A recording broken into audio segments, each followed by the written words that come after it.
เอ้ยอยู่ทะเลซันเกี่ยวกับน้องมันเหนือตัวมันเหนือทั้งบกทั้งน้ำอ่ะ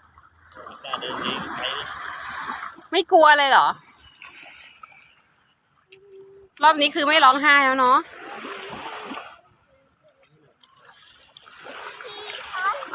1 2 3ว้าว